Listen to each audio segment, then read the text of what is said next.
చూచిన దాన్ని బట్టి ఒక మనిషిని తీర్పు తీర్చడు, విన్నదాన్ని బట్టి ఒక మనిషిని తీర్పు తీర్చడు. తన నీతిని బట్టి తీరుస్తాడు. తన నీతి ఏంటంటే ఆయన నీతి అది. ఆయన పై వేషాన్ని చూడ్డు, అంతరంగ జీవితాన్ని చూస్తాడు. ఒక చిన్న ఎగ్జాంపుల్ మీకు అర్థమయ్యేటట్టు చెప్పిస్తా. ఒక బాగా నువ్వు మీటింగ్లు పెట్టిస్తున్నావు, మంచిగా మీటింగ్లు పెట్టిస్తున్నావు, కానీ అది ఏ ఉద్దేశం?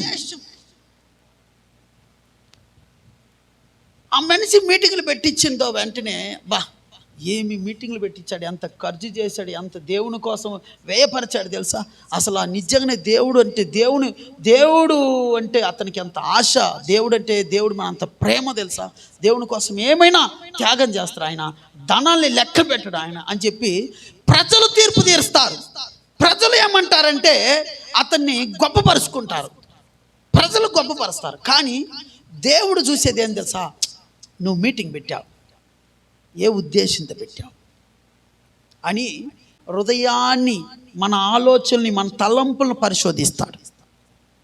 అప్పుడు పరిశోధించినప్పుడు, అప్పుడు హృదయాన్ని చూసినప్పుడు, అప్పుడు ఏం తెలుస్తుంది తెలుసా, ఈ ఉద్దేశం ఏంటంటే నా పేరు ఘనత రావాలి, నేను రావాలి, నేను గొప్పగా అందరూ నా గురించి అనుకోవాలి అనేది.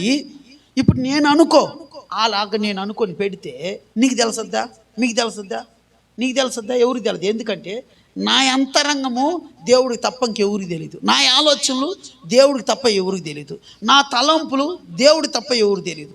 అందుకు దేవుడు తీర్పు తీర్చే విషయములో ఎట్ట తీర్పు తీరుస్తాడంటే, విన్నదాన్ని బట్టి తీర్పు తీర్చడో, లేకపోతే చూచిన దాన్ని బట్టి తీర్పు తీర్చడో, నీతిని బట్టి తీర్పు తీరుస్తాడు.